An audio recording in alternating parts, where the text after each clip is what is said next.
하나님, 다시 새날을 맞이합니다. 아직도 우리에게 호흡이 있고 할 일이 있으니 이것이 큰 은혜임을 믿고 주님께 감사를 드립니다. 하나님, 오늘도 이른 새벽의 첫 시간을 주님 앞에서 보내게 하신 것 또한 감사합니다. 조금 더 자는 편안함과 안락함보다 주님 품에서 느끼고 경험하는 평안함과 안전함이 더 큼을 우리가 알기에 오늘도 이 새벽이 참으로 행복합니다. 하나님, 오늘도 우리를 보호하시고 한없는 은혜를 내려 주시옵소서. 하얀 목련이 골목길을 환하게 밝히기 시작한 요즘입니다. 봄이 오고 있음을 이미 나무들과 자연들이 알리고 있습니다. 바람도 아는 듯 부드러워지고 차가운 기운이 사라졌습니다. 자연과 계절의 움직임처럼 우리의 삶의 겨울도 오래 지속되지 않았으면 좋겠습니다. 꽁꽁 얼어붙은 차가운 땅도 봄이 되면 부드러워지고 싹을 내듯이 우리의 삶 속 얼어붙은 겨울도 그런 부드러움과 따뜻함의 봄으로 바뀌었으면 좋겠습니다. 하나님, 우리 안에 있는 딱딱하고 굳은 것들, 차갑고 쌀쌀한 것들이 봄과 함께 모두 사라지게 하시고 주님의 성령의 역사와 더불어 따뜻하게 변하게 하여 주시옵소서. 하나님, 우리 교회가 그렇게 되기를 바라고 우리 나라가 그렇게 되기를 바라며 우리 정치가 그렇게 바뀌길 간절히 원합니다. 남자와 여자, 가난한 자와 부한 자가 함께 자유롭고 행복한 삶을 살아가는 그런 나라 되었으면 좋겠습니다. 사회 저변에 흐르고 있는 고정된 관념들로부터 벗어나서 하나님의 진정한 뜻, 자유와 평등과 정의를 이루어가는 주님의 백성들이 되게 하여 주시옵소서. 하나님, 오늘 하루 주님 앞에서 바르게 살고 싶고 하나님을 기쁘시게 하는 삶을 살고 싶습니다. 늘 돌아보지만 우리의 본성은 그러나 주님을 절대로 기쁘시게 해드릴 수 없음을 우리가 잘 알고 있습니다. 우리의 마음과는 달리 늘 죄로 향하고 달려가는 우리의 모습을 볼 때마다 민망함과 부끄러움을 느낍니다. 하나님, 성령께서 우리의 마음과 영혼을 온전히 주장하여 주시옵소서. 자발적인 마음을 주시옵소서. 사랑으로 시작되는 자원하는 마음을 주시옵소서. 감사로 가득 차게 하여 주시옵소서. 유혹에 빠지지 않도록 지켜주시고 오만하고 교만한 길로 들어서지 않도록 우리를 붙잡아 주시옵소서.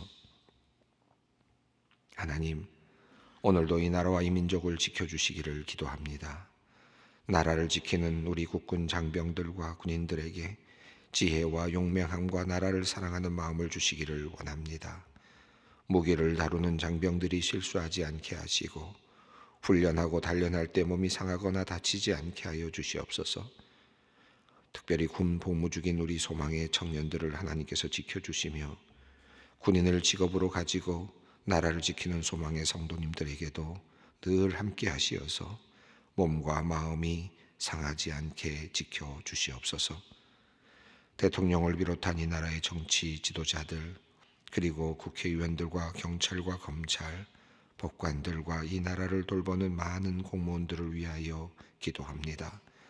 국민을 섬기는 일에 헌신한 분들이 오니 그들이 자신의 영달이나 이익에 연연하지 않게 하시고 단 1회의 삶을 민족과 나라를 위해 헌신하는 기회를 선용하여 민족의 미래를 굳건하게 하며 나라를 희망으로 이끄는 일에 최선을 다하게 하여 주시옵소서. 그들이 하나님을 믿든지 믿지 않든지 하나님께서 세우신 권위로 받아들이며 그들을 위하여 기도하오니 그들에게 백성들의 소리를 들을 수 있는 마음과 하나님을 두려워하는 마음을 주시고 그들에게 주어진 일을 잘 감당할 수 있도록 지혜를 주시고 힘을 주시옵소서. 하나님, 오늘도 고통 속에 있는 성도들을 위해 기도합니다. 갑작스러운 병으로 힘들어하는 성도님들, 사고로 인해 육체적으로 또 정신적으로 고통을 받고 있는 성도님들, 금방 회복해서 일상으로 복귀할 줄 알았는데 재활이 더디어서 낙심한 성도님들이 있습니다. 경제적인 문제로 절망에 빠진 성도님들이 있습니다. 운영하는 사업의 어려움으로 가슴 졸이는 성도님들이 있습니다. 믿었던 사람에게 배신을 당하여 사기를 당하여 어려움에 처한 성도님들도 있습니다. 회사 내 갈등으로 소리 없이 울고 있는 성도님들이 있습니다. 그 밖에도 여러 가지 일로 신음하는 성도님들의 그 신음 소리를 주님 들어 주시옵소서. 이들을 불쌍히 여겨 주시옵소서. 이들의 마음을 하나님께서 어루만져 주시옵소서. 이들의 마음을 주님 강하게 지켜 주시옵소서. 상황과 환경 때문에 너무 깊은 상처가 생기지 않기를 원합니다. 주고받는 말과 행동이 서로를 해치는 무기가 되지 않기를 원합니다. 혹시라도 너무 지치고 힘들어 자신도 모르게 곁에 있는 가족에게 상처를 주는 일이 없게 하시옵소서. 서로가 더욱 사랑하기를 원합니다. 서로 세워주며 위로하기를 원합니다. 힘든 시간 서로 의지하며 이겨낼 수 있는 은혜 허락해 주시옵소서. 하나님, 어젯밤 우리는 너무나 사랑하는 한 분의 선교사님을 하나님의 품으로 보냈습니다. 코로나19로 희생된 너무나도 안타까운 사연입니다. 꼭 10시간 전 코로나로 투병 중 캐나다의 한 병원에서 주님의 품으로 돌아간 고 이광호 선교사님을 주님께서 품에 안아 주시옵소서. 끝까지 충성한 종입니다. 착하고 충성된 종으로 불러주시고 평안의 안식을 허락하여 주시옵소서. 아프리카 땅에 뿌린 그의 순교의 피가 하늘의 밀이 되어 복음의 열매로 맺어지게 하옵소서. 유족들에게 하늘의 위로를 더하여 주시고 이후 진행되는 모든 장례의 일정 가운데 은혜로 함께하여 주시옵소서. 오늘 3일 기도의 시간에 갖는 열린 영성마을 세 번째 시간을 위해 기도합니다. 열린 영성마을에 함께하는 모든 성도님들이 주 안에서 참된 평안과 자유를 누리게 하옵소서. 말씀을 전하는 강사님께 성령께서 함께하여 주셔서 영적 성장을 위한 길잡이 역할을 잘 감당케 하여 주시옵소서.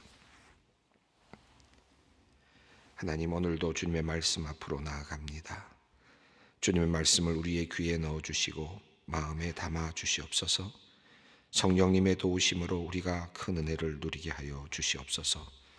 우리 주 예수 그리스도의 이름으로 기도드리옵나이다. 아멘.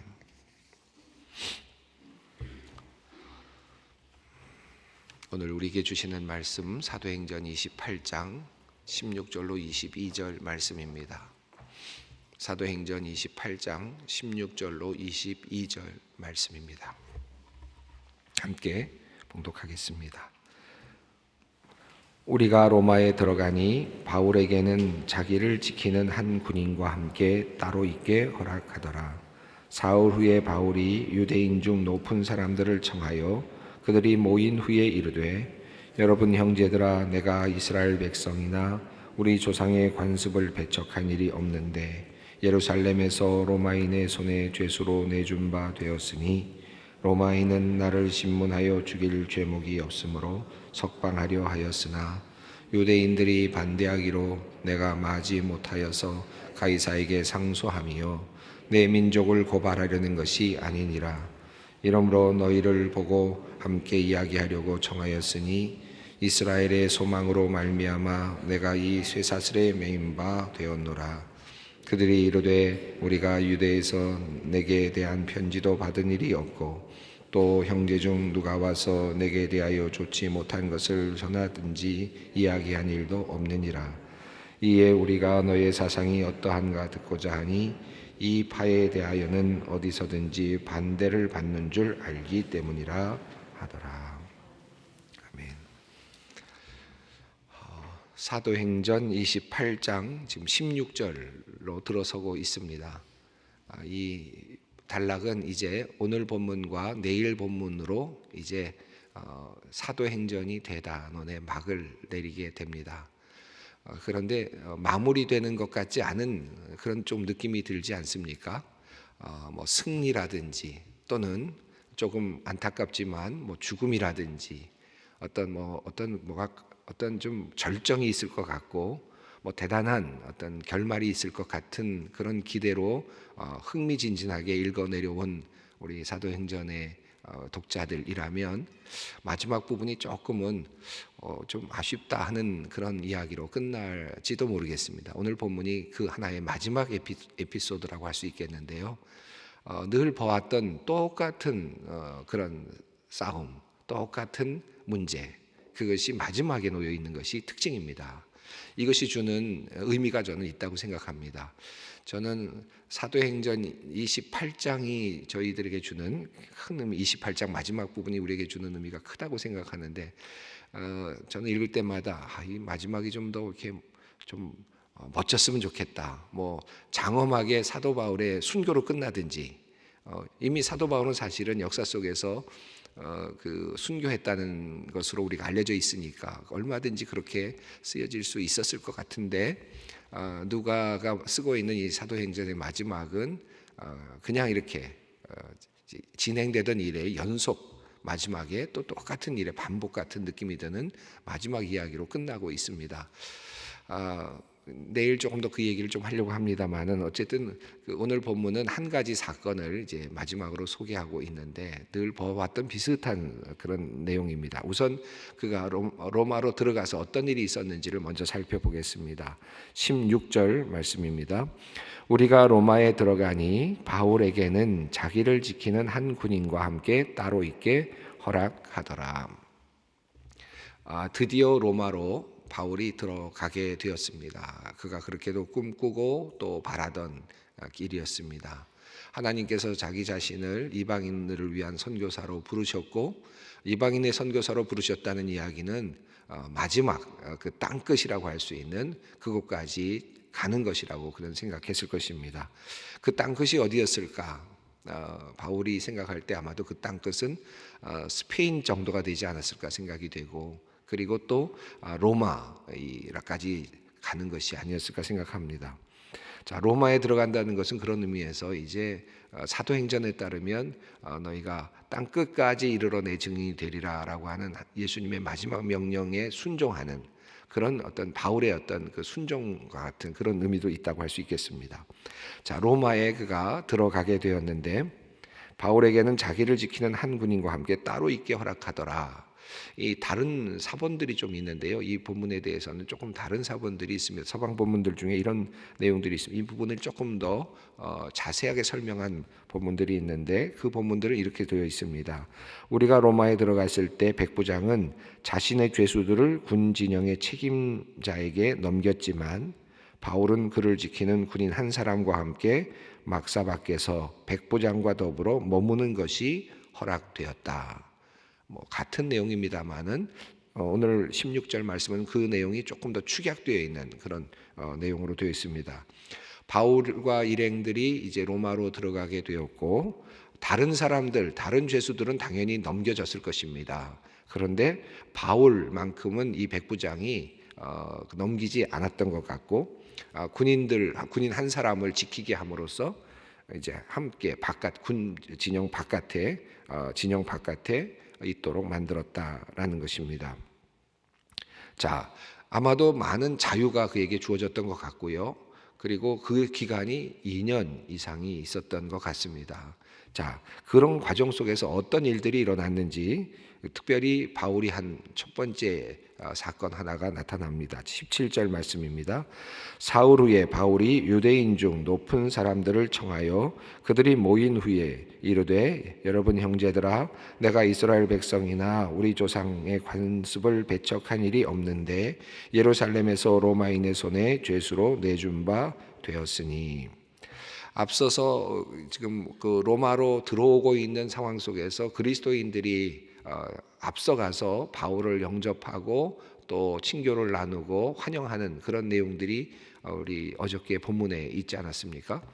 그런 본문을 읽고 나서 이제 로마로 들어왔으니까 로마에서도 그리스도인들과 함께 또 어찌 보면 환영도 받고 성경 말씀도 나누고 복음도 전파하고 이런 일을 하는 것이 중요했을 것 같고 또 그 일을 즐겨 했을 것 같은데 아마도 했겠죠. 바울이 있는 동안에 2년여 동안 많은 일들을 했을 텐데 그 이야기를 누가는 하지 않습니다. 도리어 유대인을 만났던 이야기를 다시 꺼냅니다. 사실 유대인은 껄끄러운 지금 존재죠. 바울에게는 굉장히 껄끄럽고 힘든 존재입니다. 늘 가시같이 쫓아다니는 존재 아니었습니까? 유대인들이 계속 쫓아다니면서 반대하고 유대인들이 계속 쫓아다니면서 그를 죽이려고 그랬고 또 재판에 넘기려고 했고 뭐 에베소에서 그랬고 고린도에서도 그랬고 다양한 지역에서 그런 일들이 계속해서 발생했고요.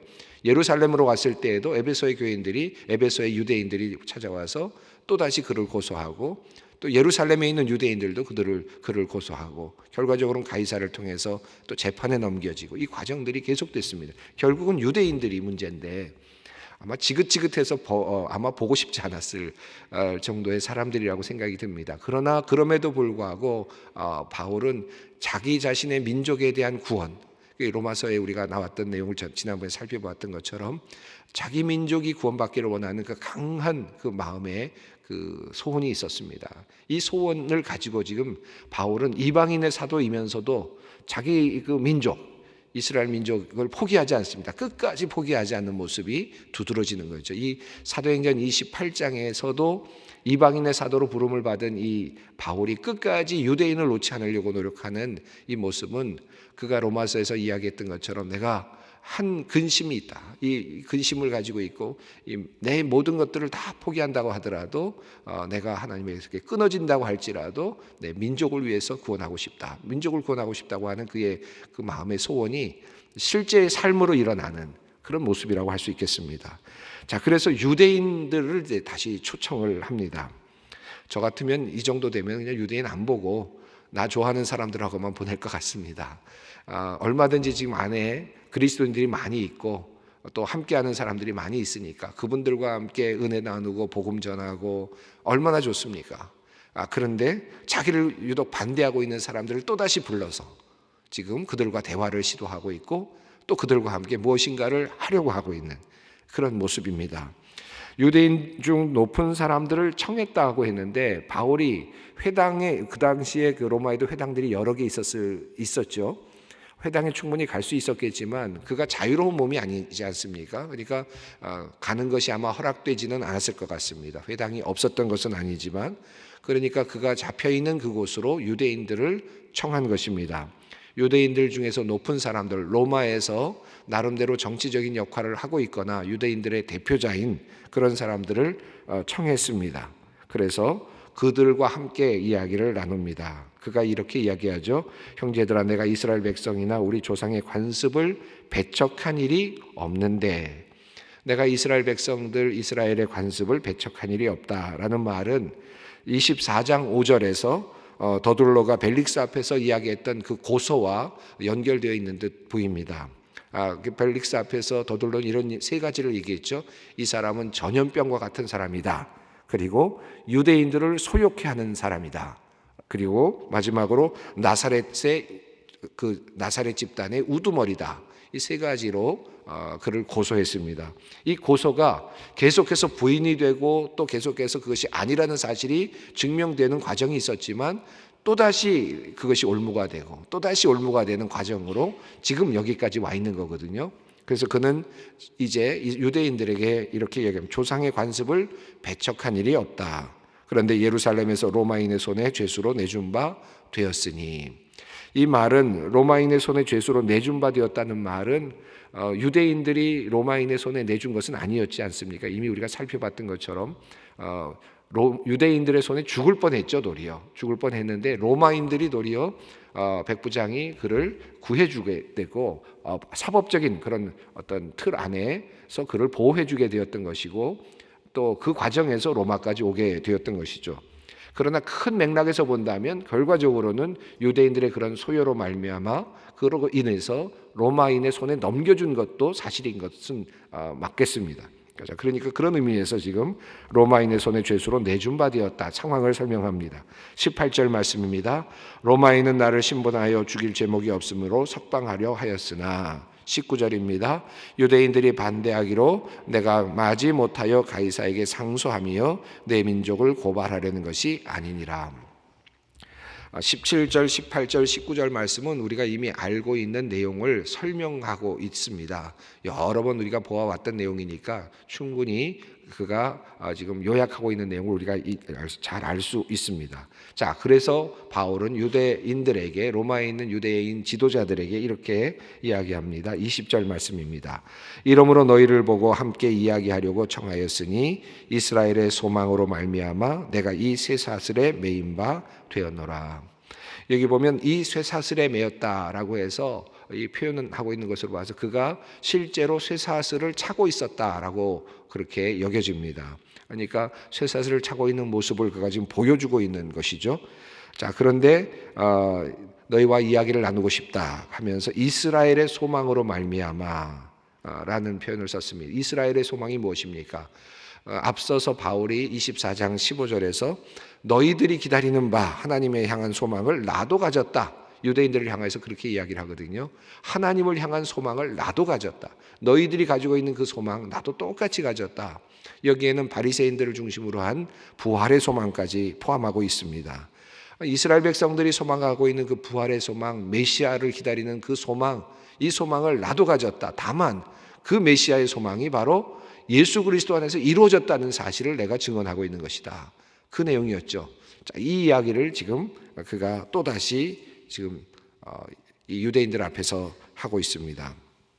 자, 그러자 21절에서 그들이 대답합니다. 21절 읽어보겠습니다. 그들이 이르되 우리가 유대에서 내게 대한 편지도 받은 일이 없고 또 형제 중 누가 와서 내게 대하여 좋지 못한 것을 전하든지 이야기한 일도 없느니라. 자, 이 말을 어떻게 해석할 것인가? 두 가지로 해석을 합니다. 첫 번째는 실제로 그런 일이 없었다라고 해석할 수 있겠습니다. 예를 들어서 아직까지 그 유대인들 예루살렘으로부터 온 그 유대인들의 고소장이 유대인 지도자들에게 정확하게 전달되지 않았을 가능성도 있다고 보여집니다. 또는 풍랑이 일어서 배가 이렇게 3개월 동안이나 좌초되어 있었으니까 다른 경로들도 막혔을 가능성이 있어서 그래서 그런 편지들이, 그런 전갈이 또는 그 사실을 전하는 유대인 어떤 지도자들이 어떤 방문이 늦어졌을 가능성도 있어서 아마도 그들이 듣지 못했다.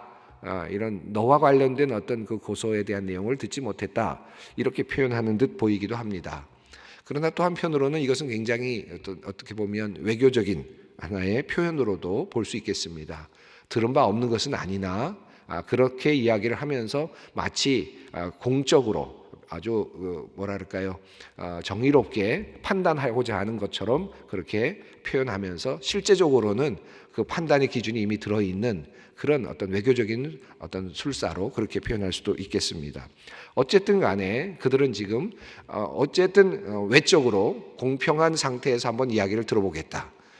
내가 사심 없이 어떤 선입관 없이 내가 너의 이야기를 한번 들어보겠다라고 이야기를 합니다. 그러나 사실 22절을 보면 이들이 이미 선입관을 가지고 있다는 것을 우리가 이미 알 수 있습니다. 한번 읽어보겠습니다.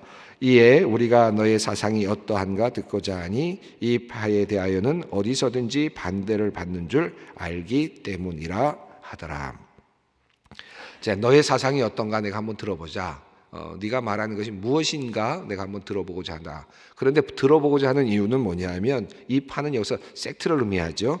그러니까 이미 이 사람들은 유대주의의 분파 중에 한 섹트, 그러니까 한 분파로 라고 생각을 하는 것이고 문제가 많은 분파다. 유대 분파인 것 같은데 뭐가 문제가 많은 분파다라고 하는 것으로 이해를 지금 하는 것 같습니다. 그래서 너희들에 대해서는 지금 좋은 소문이 별로 없다. 하는 것입니다. 어디서든지 반대를 받는 줄을 안다. 사실 좋은 소문들이 여기저기서 흘러나가고 있었을 텐데 그럼에도 불구하고 유대인들의 공동체 입장에서 보면 좋지 않은 소문이 계속해서 번져가고 있었다고 볼 수 있겠습니다. 그래서 너희가 반대를 받고 있는 줄 내가 안다. 그러나 공평하게 선입관 없이 한번 들어보려고 하겠다. 라고 하는 것이 이제 오늘 그들의 대답입니다. 이제 이어지는 내용은 이제 내일 마지막 부분인데요. 바울이 그들에게 복음을 전하고 그 결과가 어떠한지, 그리고 그 이후의 모습이 어떠했는지를 설명하고 있습니다. 이것이 그 사도행전의 마지막이라는 것이 조금 우습지 않습니까? 이 사도행전의 마지막 부분에서 누가는 우리가 궁금해하는 것들을 다루진 않고 있어요. 예를 들면 가이사에게 항소를 하지 않았습니까? 상소를 하지 않았습니까? 우리 바울이 상소한 이 상소는 어떻게 이루어졌는가? 어떤 결론으로 끝났는가? 내용이 없어요.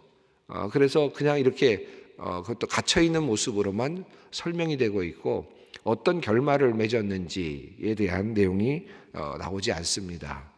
또 앞서 로마에는 이미 그리스도인들이 참 많이 있었던 것으로 보여지지 않습니까? 이미 그리스도인들이 많았어요. 이미 한 10여 년 전부터 이미 로마에는 기독교 복음이 들어간 것 같습니다. 그래서 로마에서 나올 때, 바울이 나올 때 이미 로마에서 소요가 일어나서 유대인들이 소요가 일어나서 유대인들이 다 쫓겨날 때, 유대인들만 쫓겨난 것이 아니라 유대인 기독교인들도 쫓겨나서 나왔었지요. 그래서 바울이 또 그들 중에 또 한두 사람을 만나기도 하지 않았습니까? 그러니까 이미 로마에는 기독교 복음이 오래전에 벌써 들어가 있었습니다. 로마에 있었던 그리스도인들과 바울은 어떤 관계를 맺고 있었는지, 어떤 또 복음의 상승작용이 있었는지 이 내용도 설명하고 있지는 않습니다. 우리가 사실 그게 더 궁금할 것 같은데 그 내용을 다루지는 않고, 늘 있어왔던 이 똑같은 사건, 유대인들을 향하여서 바울이 또 시도하고 있는, 끈질기게 시도하고 있는 이 이야기를 마지막에 두고 있습니다. 읽으면서 이런 생각이 듭니다. 지겹다. 또 유대인, 또 복음 전하고, 또 박해받고, 또 멸시당하고, 또 사람들 중에는 듣는 사람도 있지만 그렇지 못한 사람도 있는, 과연 정말 지겹다 하는 이야기가 마지막 부분에 있다는 것이 굉장히 우리에게는 시사점이 있다고 생각합니다. 이것이 우리의 일상이고 우리들의 신앙의 생활이고 바울의 여정이기도 했다. 바울의 여정을 영웅적으로 그리지 않는다는 것, 이게 도리어 저희들에게는 큰 의미가 있는 것 같습니다. 바울이 장엄하게 끝나지도 않고, 그렇다고 해서 어떤 큰 승리로 끝나는 것도 아니고, 그렇다고 해서 완전한 순교로 끝나는 것도 아니고, 이렇게 지리한 싸움 같은 이 싸움 속에서 계속 싸우고 또 싸우고 또 싸우는 이런 과정 속에서 그럼에도 불구하고 사도행전이 마무리되는, 이것은 우리들에게 굉장히 큰 의미가 있습니다. 우리들의 신앙의 삶이 그렇고 전도의 삶이 그렇고 우리가 이 땅에서 살아가는 삶이 그러하다. 이러다가 우리가 끝나는 것인데, 이것이 하나님의 일이고 이것이 하나님의 역사를 바꾸어가는 과정이다. 이 사실을 우리가 생각할 필요가 있겠습니다. 오늘 이 말씀을 붙잡고 기도의 자리로 나아가도록 하겠습니다.